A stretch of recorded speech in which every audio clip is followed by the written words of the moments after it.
Welcome in, ladies and gentlemen, to another edition of All Access AM. Happy Wednesday to you all. I'm Billy Embody. Thanks for joining us. We have a lot to get to as we have a lot of clarity now on the Miami quarterback situation with Darian Mensah and Duke as that got settled pretty quickly after we got off the air on Monday, kicking off the week as far as Darian Mensah drama goes. So that is now behind us as we know where the former Duke signal caller is heading officially, and that is Miami. We'll break it down on this edition of All Access AM. We'll talk about Duke as well, what it means at the quarterback position, and of course, Duke basketball, a national championship contender once again, flexing their muscles Monday night in a big Monday matchup. And we had a wild Tuesday night, even across the ACC, as some teams found themselves in hotly contested battles to try and grab some key wins in one particular case that would have surprised you. So we'll talk about all of that and more. We'll talk about quarterbacks on this show as well, looking at the ACC quarterback situation going into next year, why it is such a strong league. Of course, Darian Mensah staying in the league despite transferring helps that as well. But top to bottom, it's a really good year. I was talking with some coaches earlier this week and just talking with them about the quarterback position and how much it truly impacts where not only your program as a whole goes, but really your conference and just how difficult it is to prepare week in, week out, and why quarterbacks are really the driving force in a sense behind these colleges and these conferences that have put themselves up so high, why those conferences are the way they are, because that means you've got to address certain positions to try and counteract them. So we'll kind of have a little bit of a discussion around that, what the league looks like from the quarterback position next year and why it is so difficult to defend that group heading into the 2026 college football season. So Billy Embody here, really excited to have you guys with us on All Access AM. And we are, of course, presented by our friends at OPW Solutions on Wednesday. Appreciate AJ Crow and his team for supporting us. Of course, this time of year across the country, people are dealing with it. Snow and ice control. I bring it up all the time on the show because it is something that you don't realize that you need until you need it for your business. So contact OPW Solutions. Go to opwsolutions.com for more information on what they can help you out with. Commercial landscaping, power washing, parking lot services, Christmas lights. Start that planning early for next year. Fence maintenance and more. But most importantly right now, with the country really dealing with this winter storm and the after effects, reach out to them at 214-444-2305 and learn what they could do for you in the snow and ice control space. It is a really difficult and precarious process to go through, and AJ Crow and his team do an outstanding job making sure not only your business is dealt with, but your business is dealt with safely. For his team, for all their teams, they've got to make sure that they have all their equipment ready to rock. And so that's a piece of it, so that when it is time, they'll be ready to service you and your needs. So make sure you support our friends at OPW Solutions right now.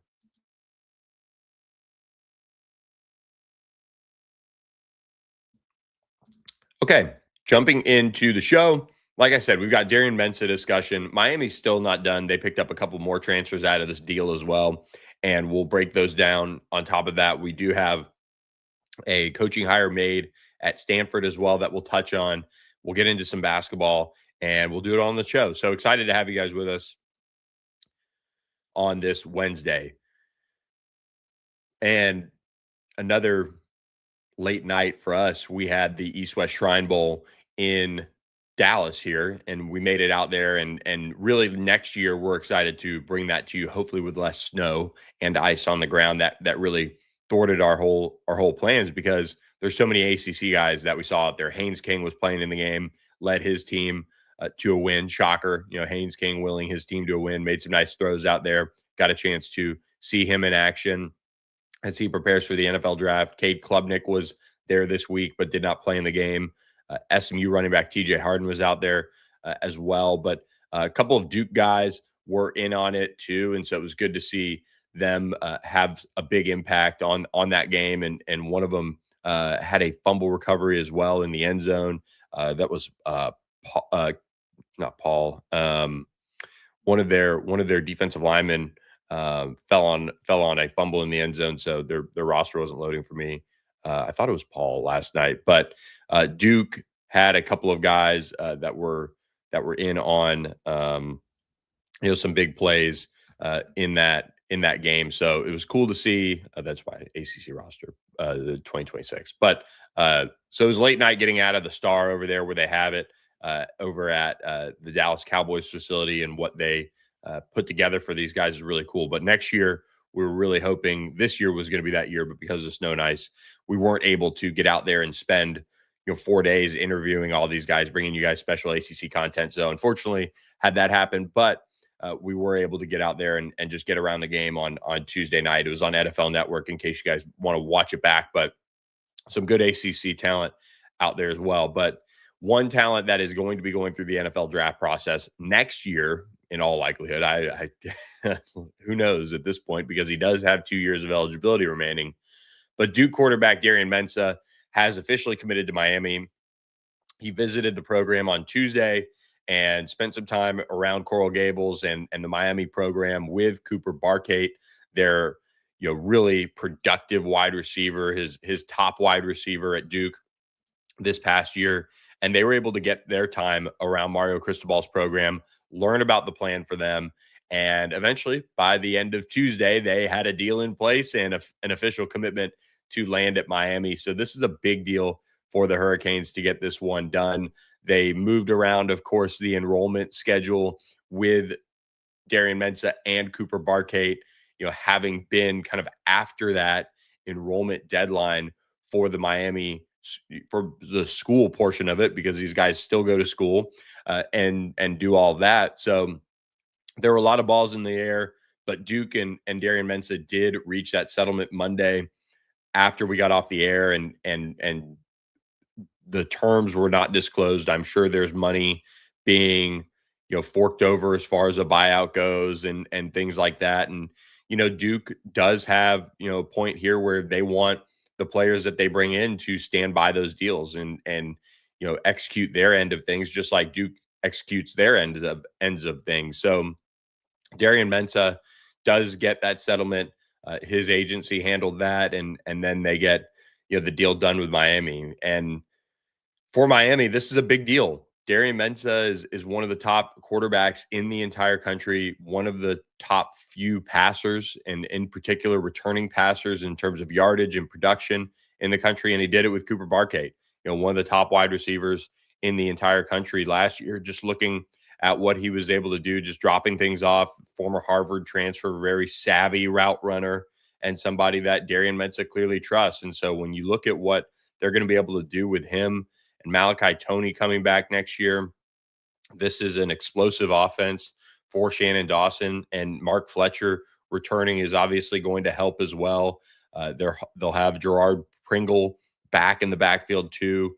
A lot of talent on that Miami offense. The question is, how well are they going to be able to protect?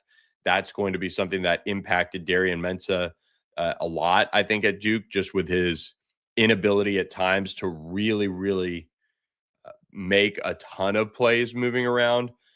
It's just not something he's as comfortable with when the pocket is moved. So he still makes plays. You don't do that without you don't lead the ACC in passing without having that type of a level of ability to move around. But sometimes when things do get uncomfortable, there is a little bit of that in his game that still needs to be developed. And with Cooper Barkate coming with him to Miami, that's going to help him feel a little bit more comfortable in this new setting, in this new scene that he's going to be in with the Hurricanes. Because we saw Carson Beck come in and he didn't have spring.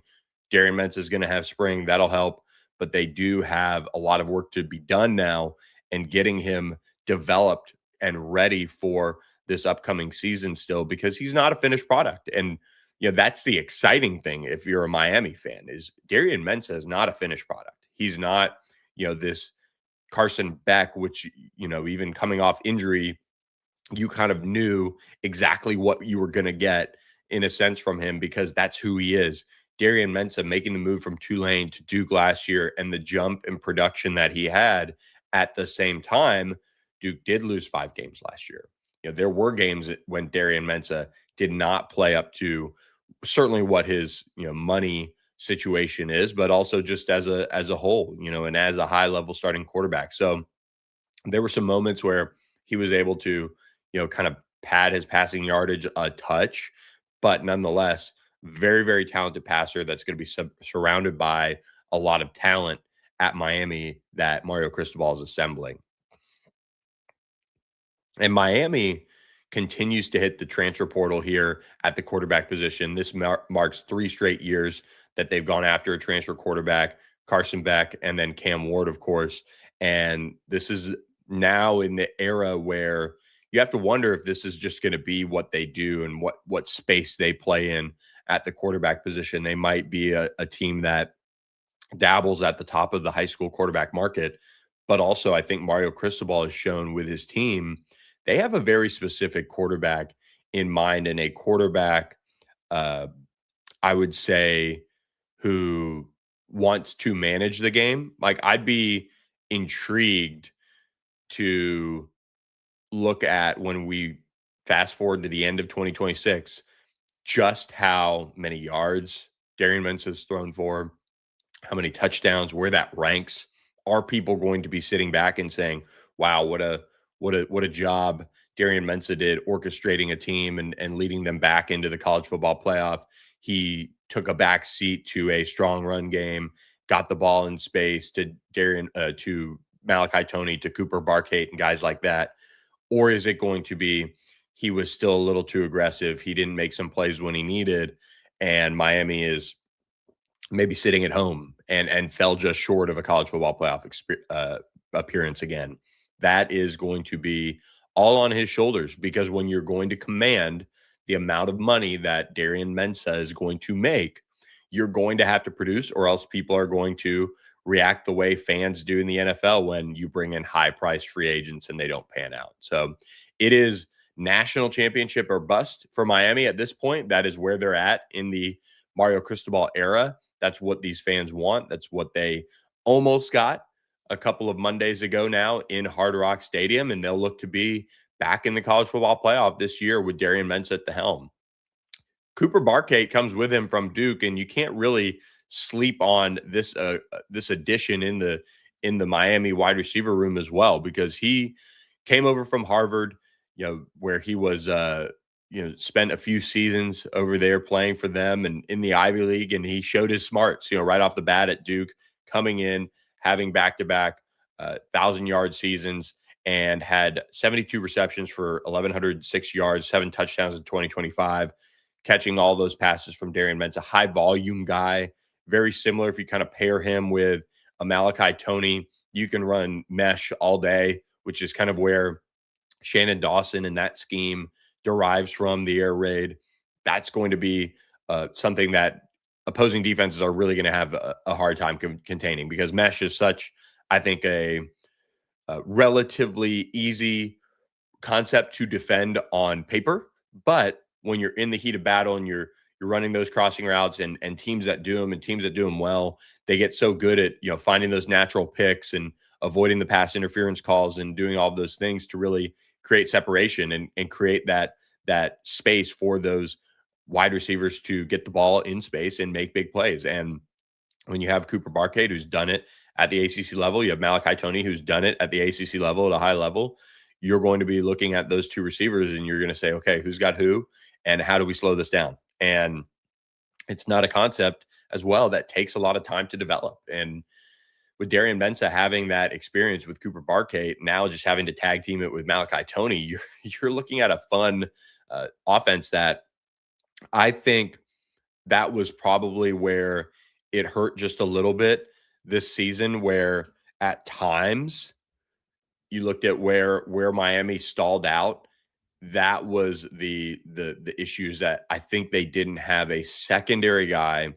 And I don't want to say as a whole, and I don't want to say that it was, overly, you know, aggressive as far as how much it held this Miami offense back. But it did feel like at times they did not have that go-to player or enough go-to players offensively to run some of those concepts and keep the ball moving. Carson Beck, and case in point, kind of last drive, there were a couple moments where he dropped it off, but he eventually took that last shot probably because he felt he needed to, and gets picked off by a great Indiana defense. So it is a talented duo that is now in Miami, not only from the quarterback wide receiver position. That's a three-headed monster when you add in Darian Mensah with Cooper Barkate and Malachi Toney, but Malachi Toney and Cooper Barkate, two of the best duos in the ACC and maybe the entire country at the wide receiver position. Miami was not done. They did add another transfer from the portal as well. Oregon State defensive back Conrad Hussey did transfer to Miami, spent 1 year with Oregon State after coming over from Florida State. So he flips over from the rivalry side of things in a sense, just took a gap year over there playing for the Beavers. Played in 3 games this season, 5 tackles, 27 games over 3 years, though. So he's had a lot of experience, 45 tackles, half tackle for loss, 1 pick, and 3 pass breakups, a fumble recovery, 2 forced fumbles. He's from St. Thomas Aquinas down there in Fort Lauderdale, so he gets right back in his backyard. He was a 4-star prospect coming out of the 2023 class, and he is certainly somebody that Miami is looking for a depth piece, a depth add. And when you have the secondary that they've had and some of the young talent that you see coming up with that team, Jabari Antoine comes to mind, who played a lot in the semifinals and national championship game. You're going to have a really, really impressive group back there, and just continuing to stack up depth is what stands out to me for this Miami team as they, again, look to make a run back to a national championship. And it's going to be difficult because you're losing so much off that defensive line that really made that Miami defense go. And they're going to have some things to work through. And when you have depth at the secondary position, that is a way that you're going to help yourself, is give yourself options.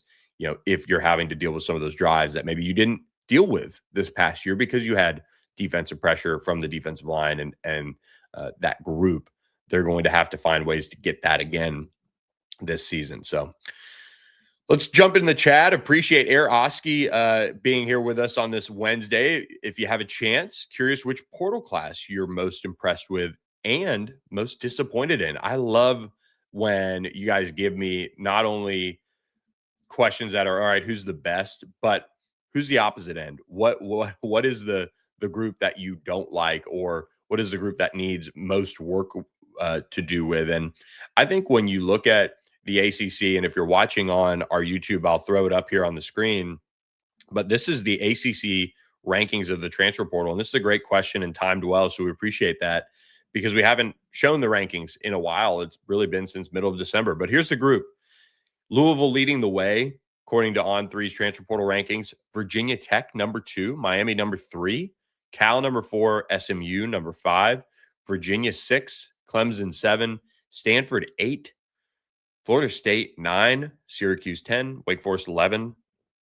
Georgia Tech, 12th. NC State, 13. Boston College, 14. North Carolina, 15. Duke, 16. Pitt, 17th. It is a group that I think you've got to give. Here's my thing. I think when you look at what Louisville has done, and they are the number 1 ranked class, so I'm not trying to just take the easy way out here. But when you look at what Louisville has done outside of the quarterback position, in a sense, they have gone all in on the NIL front. And it's much needed, and it is well overdue. And we know that Jeff Brom was certainly battling for that throughout his discussions with Louisville.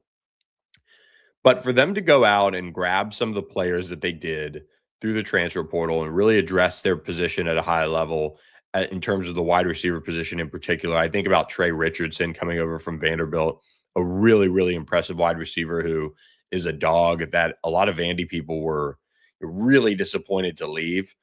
Or to see leave from that program. He's a top 100 player in the portal. He was a former junior college wide receiver who comes over and has just been able to be a big impact guy when they needed him to be. He had multiple games over 124 yards receiving, which I think at the college level is kind of hard to do these days. But he gives Vandy, or he gives Louisville, a player that can be kind of similar to a Cooper Barkate or a Malachi Tony. Very similar in terms of being able to be explosive, run plays out of the slot that you can see a big win for over the course of the season. So when you see Lincoln Kienholz coming in at the quarterback position, and the bet that they've made on him to be the guy, that that's a big risk, I think, for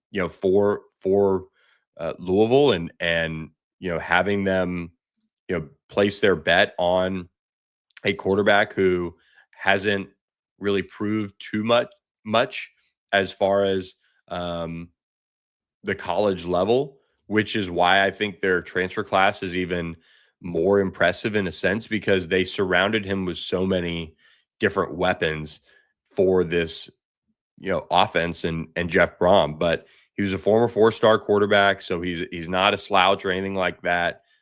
But he's just got limited experience. So is this one of those guys that Jeff Brom's going to find, and they're going to be able to mold into this top tier passer? Because they took a step back with Miller Moss, and I got a chance to watch Miller Moss in the East West Shrine Bowl last night, and in person, I didn't realize just Miller Moss is a smaller guy, and you could see that on some of his velocity in the throws that he made.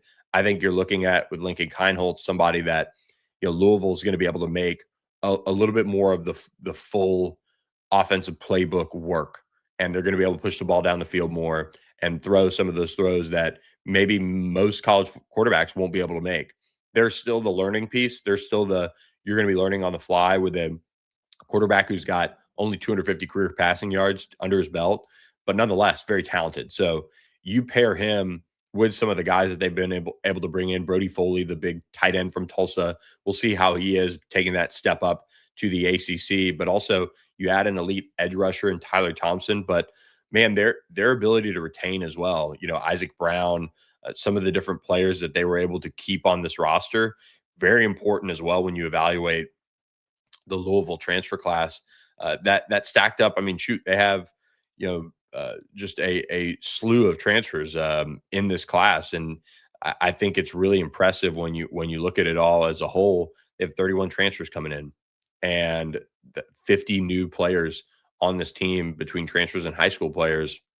And there's a lot that Louisville has to work through and get ready to rock and roll with to make this thing jump to that next level.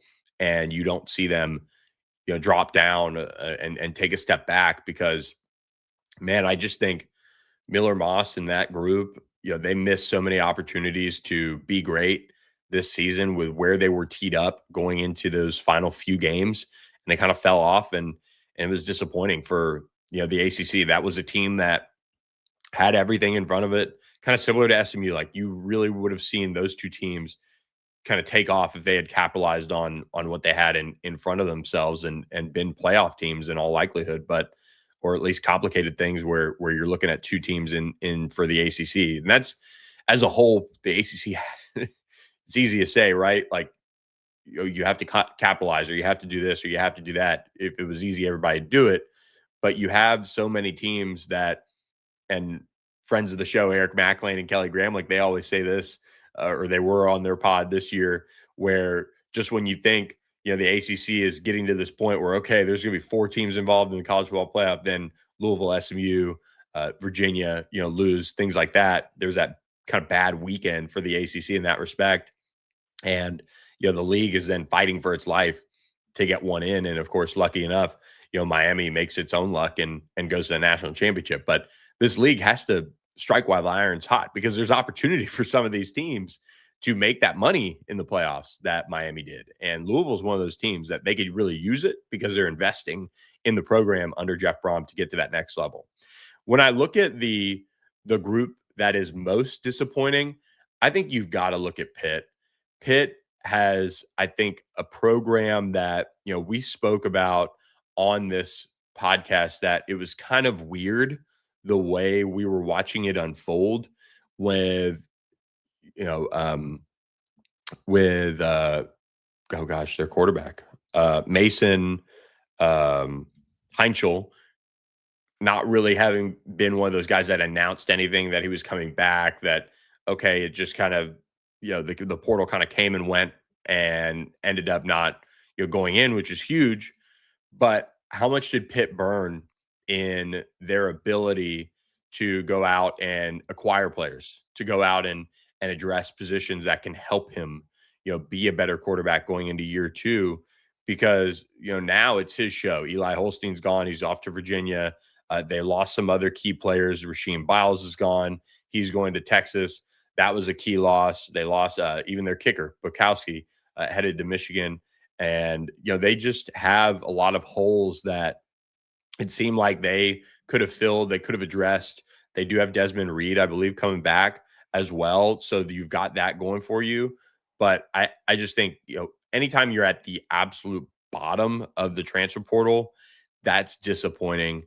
And that's a team that doesn't have like a Duke or a Stanford, doesn't have that type of an excuse of sorts where there's academics in place or you can't take this or can't take that.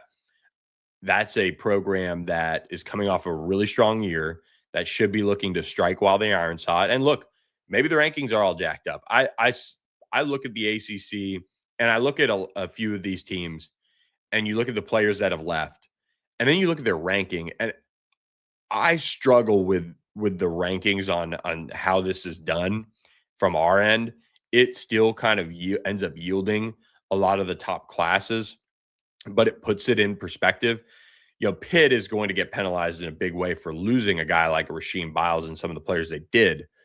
Whereas, the players that they add still aren't necessarily up to snuff either. So you're going to get that double penalization, I guess, over the course of the transfer portal haul that you bring in terms of how we do our rankings at On Three. But players that leave Power Four programs traditionally get a higher ranking just because they are a Power Four guy. And that's just kind of how it goes because, in part, they have a little bit of a better opportunity to pan out. They have a little bit of a better chance of being a dude somewhere else and that they were just in a better spot. With how quickly the portal moves, there's just not enough time to do this as best you can. NFL draft has multiple years, has guys that do this for a living. College scouting for high school players has multiple years. They do that for a living. The portal, even teams, they're scouting these players really from, let's say, summer, and they're starting to build their list and they're saying, okay, who do we know from our area? Okay, here's our list. Here's where they all are in college. Maybe some teams might say, all right, let's just only take the Power Four guys for now. Okay, then we start looking at who's playing early in the year, who's not. Okay, so and so's not playing. Maybe they're redshirting. Maybe they're not going to get on the field. Maybe they're going to leave. Let's go scout his film. And they work through all these things. So they have months. And then as far as our industry goes, we have a month. And then we do rankings on the fly. Now, some guys, we've gotten to the point now where most guys do have some sort of ranking, and it's called their impact ranking, which is really good for us to be able to quickly plug in a transfer ranking based off of. But it's still a difficult task to make. Like, and just because y'all know on here that I cover SMU, it's my day job. This ACC podcast we do Monday, Wednesday, Thursday, All Access AM is a new, really cool project that I'm working on that I'm excited about. But as far as me knowing SMU, the 19 transfers that they lost, I look at them and they're like SMU's group that they brought in is, I think, really solid. But I see some of the transfers and that left the program and you transfer out and I see the ranking, I'm like, guy hasn't sniffed the field. That guy hasn't done this or done that. He's been hurt. He blew out his knee or something like that. And you're sitting there like, why is he the same grade as somebody with production? So some of these rankings will never make sense. That's just what they do. But SMU still had a top 5 class, which should encourage you a little bit if you're a Mustang fan. So Oski, I hope that was a good enough long-winded explanation for you. But we're going to do, now that we're into classes here, we're going to go to school on some of these transfer classes. I'm going to pick them apart one by one, and we'll do some solo episodes on transfer classes, what's next for a program in the spring. I'm really looking forward to doing some of those things with you guys. So stay tuned for that. Appreciate you being here. Johnny Jackson, we're not done in the chat. We appreciate you being here. Who's the starting running back for SMU?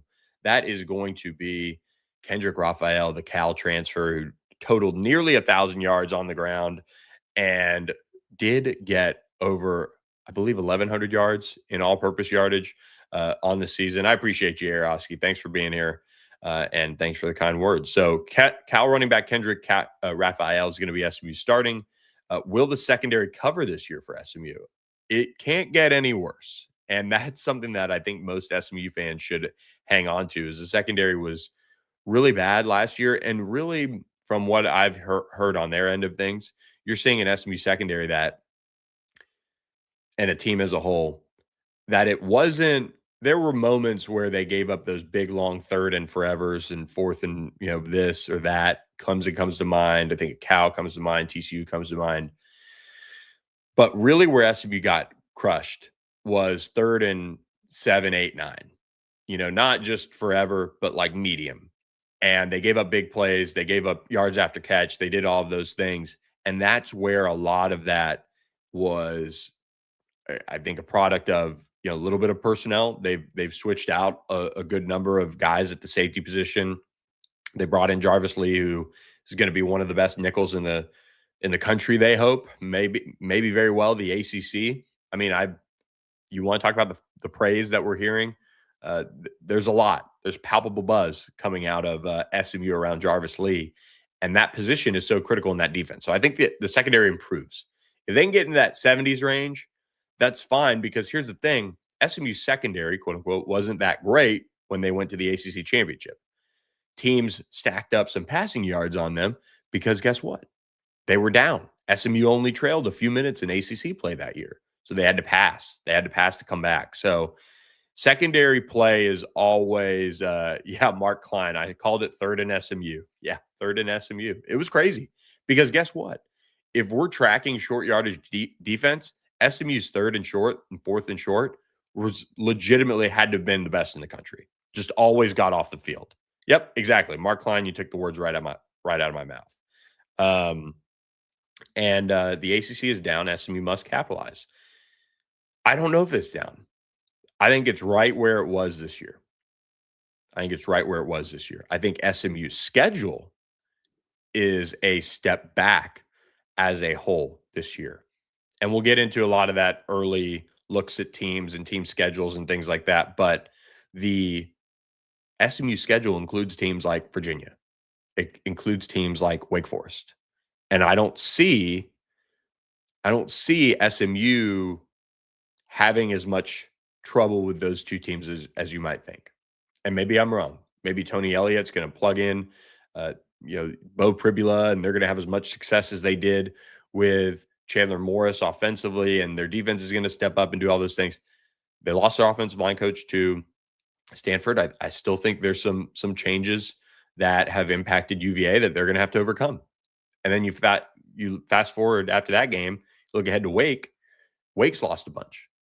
Wake's win total is set at 4.5. Maybe that's Vegas daring us to be dumb and take the under. But Wake's well coached. They're going to be a tough out, but I don't see them having the same magical year they did this year. And so SMU's schedule takes a step back, I think, and you've got to capitalize. You've got 2 early season conference games as well against FSU and Louisville that have new quarterbacks on their rosters as well.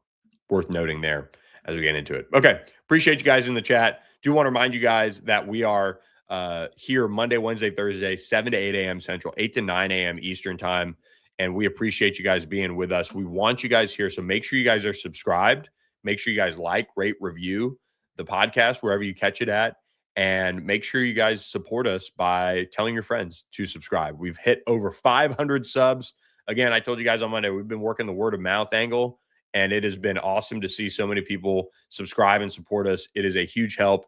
You guys have no idea how much it means to just get that one little click. If you think you're subscribed, double check, because 58% of you that watch are unsubscribed.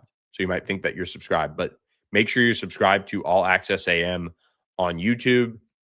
Scan the QR code in the corner of your screen right now to go right to the YouTube channel and just subscribe. That is a key way you can help us out on the show. And as we get into the back half of this episode now, what a fun show. I love the chat interaction that takes us on our tangents. But we do have a couple of other things to talk about on the transfer portal front. We'll talk about Duke. We'll also look at a new hire for Stanford, and then we'll jump a little bit into the basketball side of things, and we'll try to fit in the quarterback discussion that might have to get tabled as a whole for next pod. So appreciate you being with us. We are presented by our friends at the La La Land Foundation, normalizing kindness. That's what it is all about at the La La Land Foundation, whether it's supporting them through money or time or mentorship or in-kind donations. There are so many ways to get involved with the La La Land Foundation. Go to lalalandfoundation.com. Find the nearest La La Land cafe near you as well, and experience why this is a organization that you want to partner with and you want to volunteer with and spend your time with, because they help so many people transition from the foster care system into quote unquote the real world as adults and make that move with confidence and an ability to operate the way that most people have been lucky enough to experience in their life, right? They need mentorship, they need help, and it is just such a fun organization to partner with because they just do it out of kindness. That's their whole soul mission, is to focus on the kindness aspect of everything they do, and then that lets everything else take care of itself. So it's a really cool organization for us to be partnered with. So make sure you reach out and see how you can get involved as well. The La La Land Foundation. Go to lalalandfoundation.com for more. May is Foster Care Awareness Month. So coming up, we'll be looking forward to doing some things with them this year as we continue to partner with them at the La La Land Foundation. Going to skip over our Dabo Swinney, Ole Miss, Clemson debate again. We had a lot of that on the Monday show, but still just waiting and waiting for the NCAA to release some sort of statement around Dabo Swinney's rant. The NCAA is involved. They are getting information. Apparently, they are maybe, in fact, doing their jobs around this one, and we'll see if anything comes with it. But they also have a little bit more paperwork on their hands because Duke has landed a commitment from Walter Eget, the San Jose State quarterback. He spent 5 seasons playing at San Jose State, so he needs a waiver because he played in 1 game in 2021, 3 games in 2022, and did not play in 2023. But over the last 2 seasons, he was the starter, and he threw for 5,500 yards, 30 touchdowns, threw for 17 touchdowns and 9 picks this past year, completed 59% of his passes. San Jose State was really bad. But Duke is quarterback hungry, looking for a quarterback to come in and compete with Henry Beeline, and that is what they are going to get out of the portal. They do need a waiver for him to play, so the NCAA has more work to do here with Walter Eget. I don't know too much about him, but what I do know is that Johnny Brewer, the offensive coordinator at Duke, has his work. He's going to earn every bit of his money this year trying to figure out how to get this offense going so that Duke can maybe stand a chance to get back to Charlotte and compete for the ACC championship once again. Stanford is expected to hire Alabama assistant defensive line coach Jamie Mosley as its next defensive line coach, according to Pete Thamel on Tuesday. Former Crimson Tide linebacker this will be his first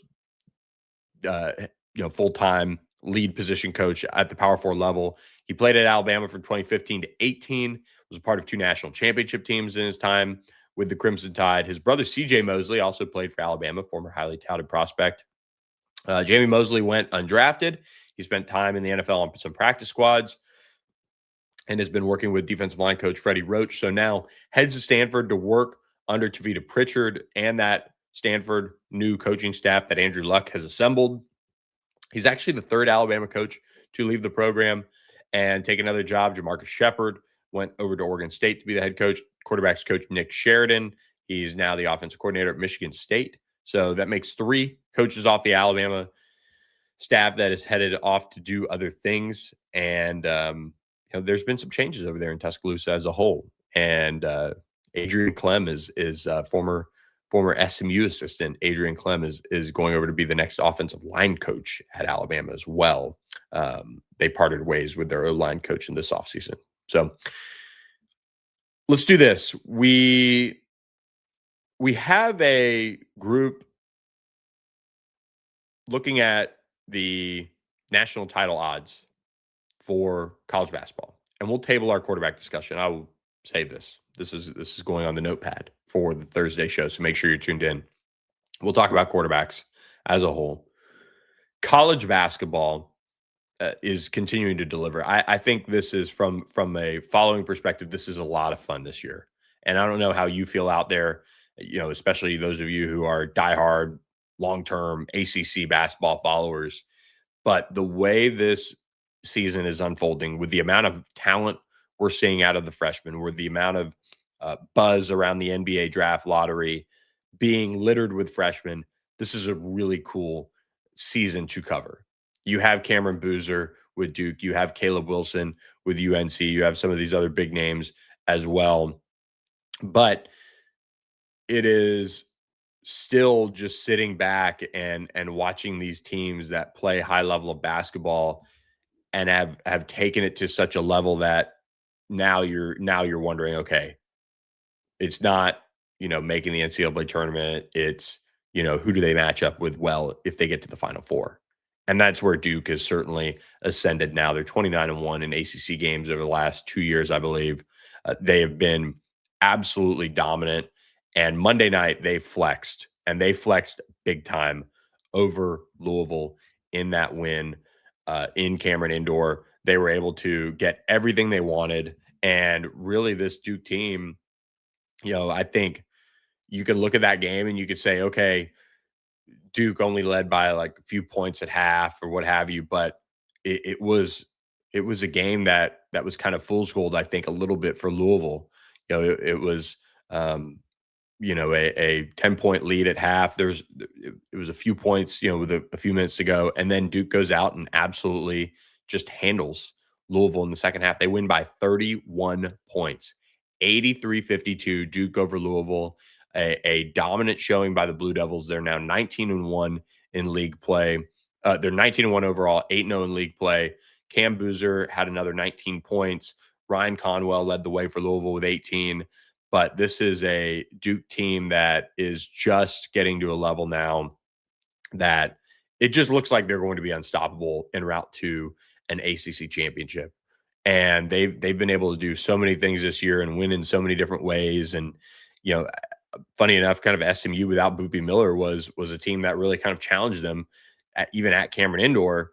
And, they were still able to circle the wagons and get that done on a couple weekends ago.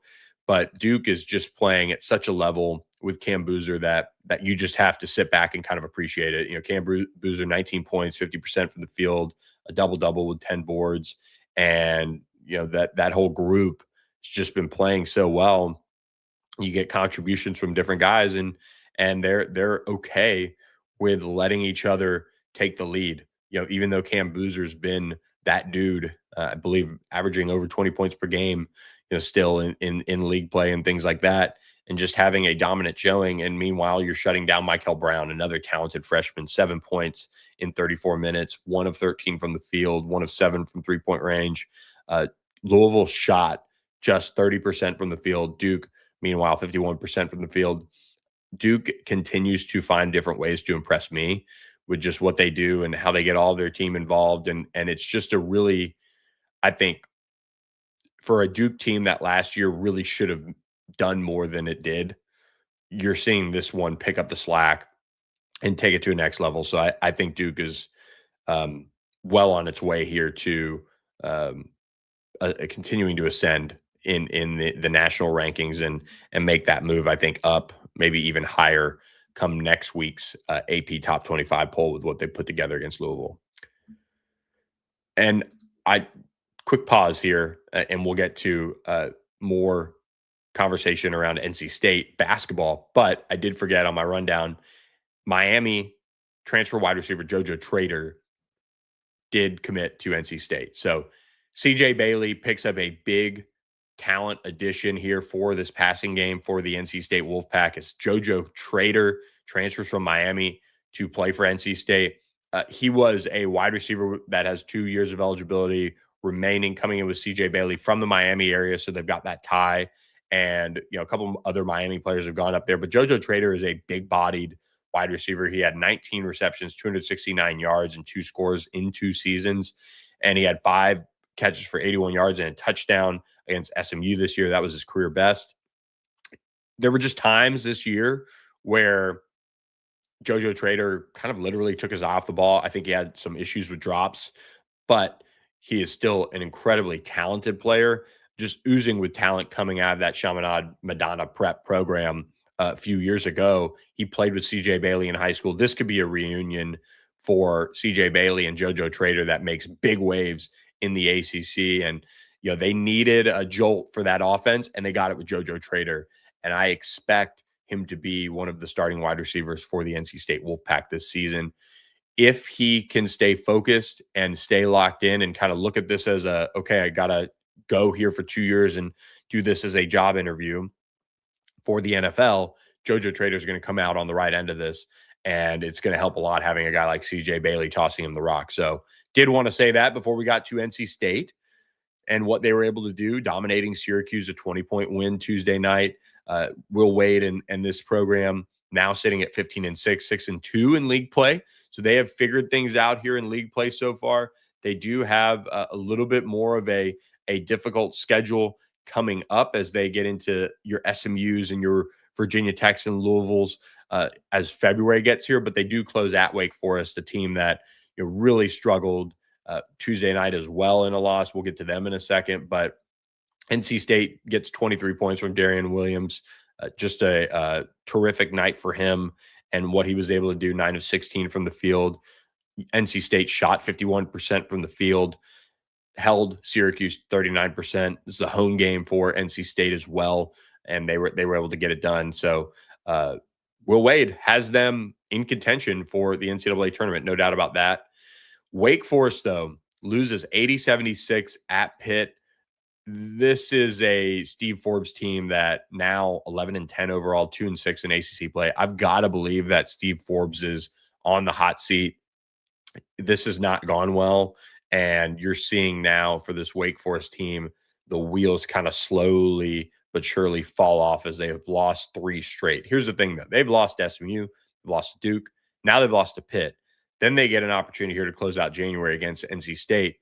If they can bounce back, that would be obviously nice, but they've lost now 5 of their last 6, and their lone win coming against lowly Florida State. But this is a Wake Forest team that is not headed in the right direction right now so far this season in league play, and they will have a lot to do. They have a lot to do to figure things out ahead of facing NC State.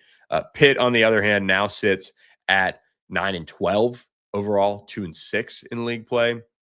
I believe Pitt got a win over Georgia Tech recently, so they've kind of been a little weird in that respect, kind of really notching down some programs that aren't great, but have been, allowing a Pitt team to not be winless in league play. I could just say that now. Georgia Tech goes to Virginia Tech and falls 71-65 Tuesday night. Virginia Tech now 5-4 in league play, 16-6 overall.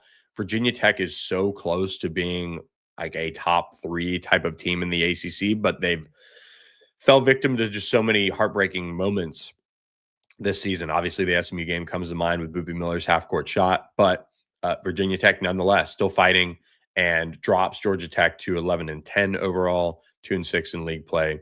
And Ben Hammond shot, had 20 points against Georgia Tech to lead the way for the Hokies. All right, one final piece of ACC basketball here. This was a nail biter, no question about it. At one point, Virginia found itself down 44-35 at half. It was also a game where Notre Dame, I believe, had somewhere in the range of like a 20-point lead at one half. at one point, and it is the tied for the largest comeback in school history. 19-point first half deficit for Virginia, number 17 Virginia, to knock off Notre Dame in double overtime on the road.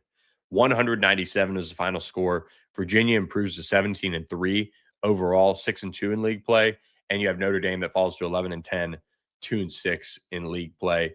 DeRitter, a career high 32 points for Virginia. Sam Lewis added 21 points and 6 assists for the Cavaliers as they were able to find a way up in South Bend to win on a three-pointer from Sam Lewis with 3 seconds left in the first overtime to extend the game. And then Virginia was able to get it done in the final moments of second OT to again improve to 17-3 overall, 6-2 in league play, escape with a win on the road.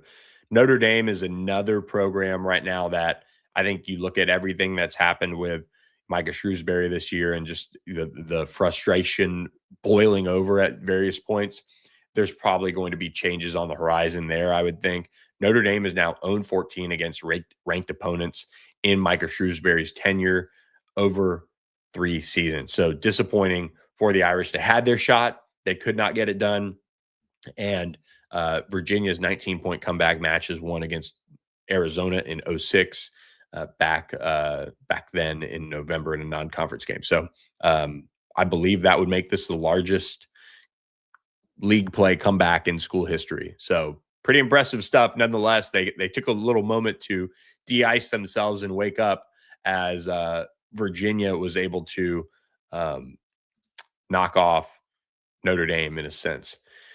When you look at the ACC, they are making grounds, to be one of the best basketball conferences in America. Big 12, Big 10, SEC, all are, really stepping up. The ACC is by far the most improved conference in the league. We could see anywhere from 7, 8, 9 teams go to the NCAA tournament, kind of back where it should be in that respect. But based on KenPom rankings, they're 4th right now. But we're seeing, I think, the ACC's top teams, for the most part, kind of take care of business. You see that with like a Virginia Tech. What's keeping them out of that top 3? Well, they're not finishing down the stretch in games, and they're getting some heartbreakers sent their way.